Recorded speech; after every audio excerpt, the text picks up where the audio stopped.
네, 더불어민주당 이재명 대표가 내일 검찰 소환 조사를 앞두고 지금은 비정상 독재 국가라면서 강한 규탄 발언을 이어가고 있습니다. 국민의힘 당권 주자들은 오늘 부산, 충남 등 지역을 찾아 총선 승리를 이끌 적임자를 뽑자며 당심 잡기에 여념이 없습니다.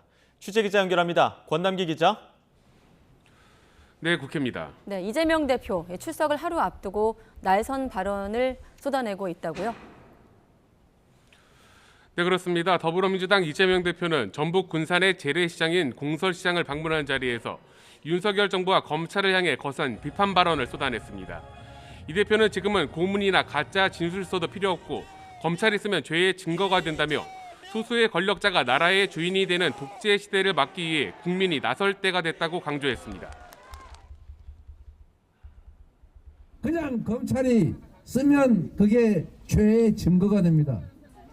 다시 국민이 주인이 아니라 소수의 권력자들이 이 나라의 주인 행세를 하는 비정상 상태, 바로 독재 시대가 왔습니다, 여러분. 가만히 있어야 되겠습니까, 여러분? 네, 반면 여당은 야당 탄압이란 주장은 통하지 않는다며 정정당당히 나가서 수사를 받으라고 되받아쳤습니다. 대장동 일당과 결탁을 하여 거둬들였었던 1조 원에 가까운 대장동과 백현동 개발 이익을 횡재라고 생각을 하고 있습니다. 본인의 횡재에 대한 진실 규명부터 하시기 바랍니다. 이 대표는 내일 출석 때 자신의 입장을 밝힐 것으로 알려졌는데 앞선 출석과 같은 당 소속 의원들의 대규모 동행은 없을 것으로 보입니다. 네, 국민의힘 전당대회는 김기현, 안철수 의원의 양강 구도가 되는 분위기인데 당권 주자들 오늘도 당심 잡기에 나섰죠. 네, 먼저 김기현 의원은 부산에서 당원과 기자들을 만나 부산 엑스포 유치 등 지역 정책과 함께 상향식 공천과 같은 공정한 총선 준비를 강조했습니다. 이어 경쟁 주자인 안철수 의원보다 행정과 당무는 물론이고 당의 정통성 측면에서도 앞선다며 자신이 당대표가 되어야 한다고 밝혔습니다. 상대에 대해서 제가 말씀드리지 않더라도 비교가 아마 되실 거라고 보는데 거기다가 당의 그 기본 정서를 그대로 다 안고 있는 정통성 뿌리를 가지고 있는 후보입니다.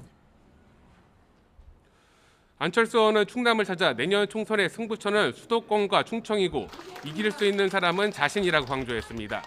또 신세를 많이 찐 사람이 당대표가 되면 영남권에 자기 사람을 밀면서 공천 파동이 일어날 수 있다며 김기현 의원에 대한 견제도 빠뜨리지 않았습니다.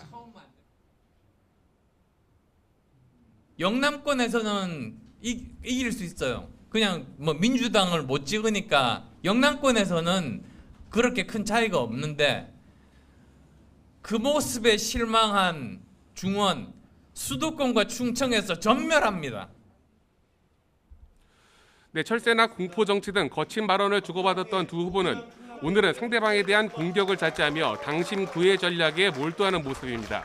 다만 윤상현 의원은 철새 등의 발언을 한 김기현 의원을 겨냥해 뺄셈 정치를 하고 있다고 비판했고 아울러 불출마 선언을 한 나경원 전 의원을 수도권 선대위 공동위원장으로 모셔야 한다며 표신 잡기에 안간힘을 썼습니다.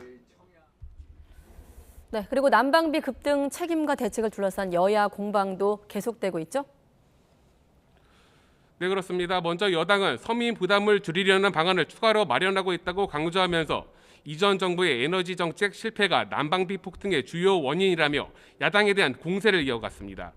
반면 민주당은 앞서 내놓은 7조 2천억 원 규모의 에너지 물가 지원금 지급을 다시 한번 강조하며 여당과 정부의 대응은 땜질 정책에 불과하다고 비판했습니다.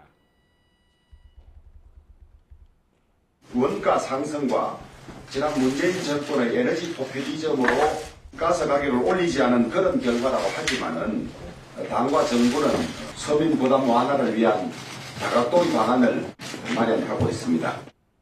대다수 국민을 위한 대책이 전무하다는 점에서 턱없이 부족한 찔끔 대책에 불과합니다. 에너지 복지 사각지대를 만든 정부 여당이 전 정권 탓 공조에 전방위적으로 나서고 있습니다.